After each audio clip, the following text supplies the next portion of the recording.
Austin, Kim.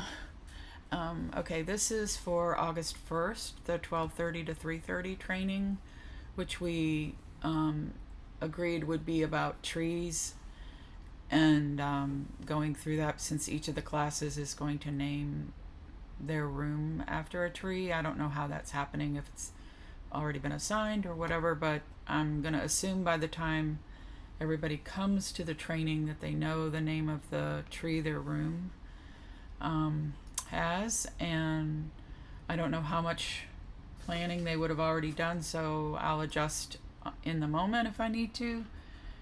No worries at all. Anyway, I'm again basing it on the naming of classrooms as trees from the campus.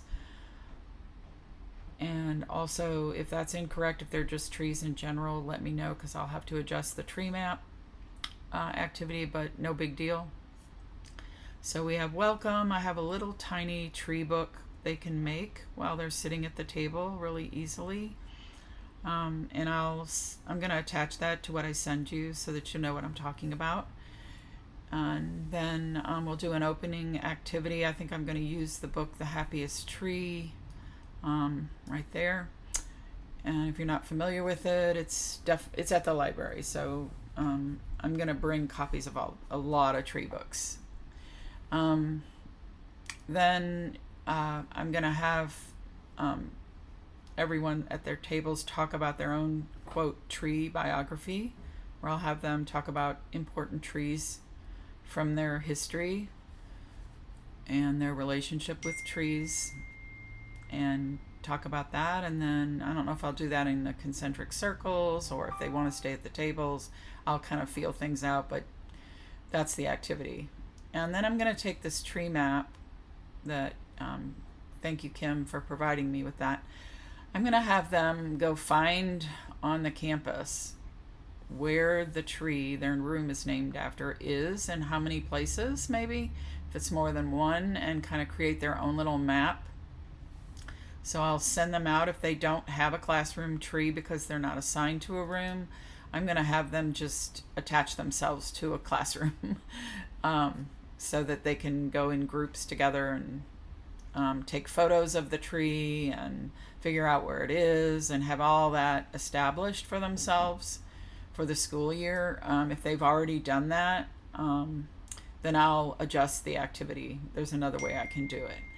And then I'm going to get them back by 1:20, I hope. I don't think it should take too long to do that unless the trees are way on the other side of campus, which I recognize might be the case. So I'm kind of giving them a lot of time, and I'm going to give them some other things they can do if they find their trees really quickly, so that we use that time well. But you get the idea. The activity is focused on this tree map, finding where the trees are on campus, and that sort of thing. Then they'll come back, and I'll have them use that map and actually mark up the map as to where they found them. And I'll give them some activities to do while they're waiting about their own tree. And they can also be doing activities in their little tree booklet that they make. So then what I want to do next is really a big question for me as to whether we can do it. I would like to do it if we can. If we cannot go to different rooms, then I'm going to put them in different sides of that big room, if that's where we are. So I want to have room 1 or station 1 be a self-guided series of things that they do with the sensory relationship to trees. And I'm going to have a lot there for them to think about and talk about and do and start planning for in their classrooms. And they'll be able to work together there. And then, of course, I'll go back and forth between the two spaces. And then in room number 2, or space number 2, I'm going to have all these books for classroom use about trees and different ways you could use a look at trees in your classroom. And I'm going to have, for each book, I'll have a activity sheet that they can write ideas on, that they come up with while they're there. And then I'm going to compile those so that they have the whole list I'll type those all up and send them to you guys. Then I want them to come back. So they would switch at 20 minutes. They'd be in each one of those spaces for 20 minutes and switch. And then come back about 2:20ish. And then I'm going to lead them in a little simple, quick activity about trees and community helpers together that we can do. And then that'll kind of end the period where they're actually looking at practical ideas and things to use in the classroom.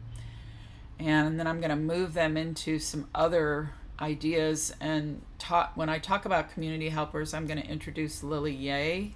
I know Austin and you and I talked about this, and I'll introduce her in more depth, and I will take time to do a Trees in Your Life activity for a journal, and then a Tree of Life drawing in the journal, and a solutions tree in the journal, and talk about Lily's, this is all Lily's work, this Tree of Life and solutions tree, and how to draw a tree. So I'm going to do all of that for about 45 minutes and then close out. So that's what I have planned for now. And of course, my big question is, I'm not sure where we're going to be when we're all together, and if there would be a way to have breakout rooms. But if not, that huge space we have would lend itself really well. I'll just set up things on either side of the room, and I think it will be just fine. So I hope this is what you had in mind, Austin, when we talked about the idea of the trees, and the naming of the classrooms being a really great way to start things out. And I'm going to try to build into this, at some point, have those people who went on the retreat talk about what they gained in regard to seeing trees as living beings and the sacredness of the pines, and incorporate that into this whole exercise we do with Lily, with her work, and maybe in some other spaces too. So I haven't got that sort of formally set, but I am going to introduce that, especially if there are tree rooms that have different trees that are pines. That'll be really interesting, and I think maybe even look at the indigenous relationship to the trees there, how they got there. That might be an interesting piece in terms of this books for classrooms or sounds and sensory relationships. So anyway, I'm thinking out loud right now, but this is the plan that I've made and would like to adhere to, unless there are objections or something I've missed. Just let me know.